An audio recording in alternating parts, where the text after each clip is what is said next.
with working specifically with Gravitas, would you prefer that when we bring something to you that we already have like the artwork and all that kind of stuff for that project done? So like if we're releasing a single with you, would you rather have that, or would you as a record label prefer to take over on that part and create the Great artwork? question.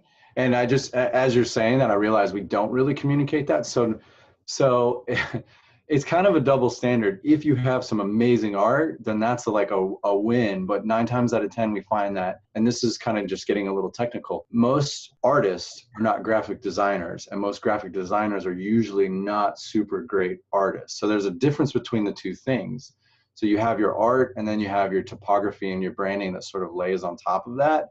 We want both of those things to be really strong. So if you go look at our catalog, especially in the last year and a half, like we've got it so dialed in that I'm just like, every piece that comes out, I'm in love with the artwork. And I really am just excited about the artist that we're working with on the Infusion single series. So for us, no, I don't want you to bring finished art. Usually we're going to have feedback on it, or we're just going to want to start from scratch.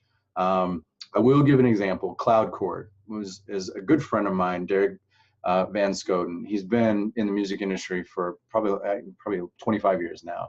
And he brought to us a finished album and what he thought was finished artwork. And the artwork, first, to send to a distro, at this point, I think they just increased to 3,000 by 3,000 pixels. So he just didn't even know that. He had never, he wasn't aware. And so one, the art that he brought, that he had spent time and money on, wasn't going to even make it to where, even if we wanted to use it, we couldn't have sent it because of technical reasons.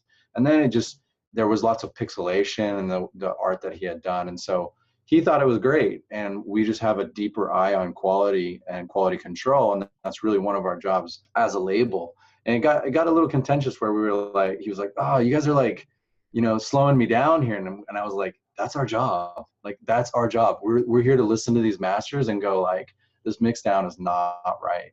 And sure, as long as you have the as long as you have the understanding that we want the absolute best for you as an artist, and that's why we're working with you. We hope that you feel excited and lucky that we're putting our time and energy into it. That you'll then listen and go, oh, okay, you're right. Like that does need some work. John Burcham, the label manager. I mean, his ear is amazing. Honestly, he can pick things out. He can say like, this mix isn't right, or this mastering is over compressed, things like that. And truth be told, my ear is not that good, and that's why we make a great team. We cover each other. So I think you should master it because it needs to stand up, but be prepared to go back and remaster it and even potentially remix it.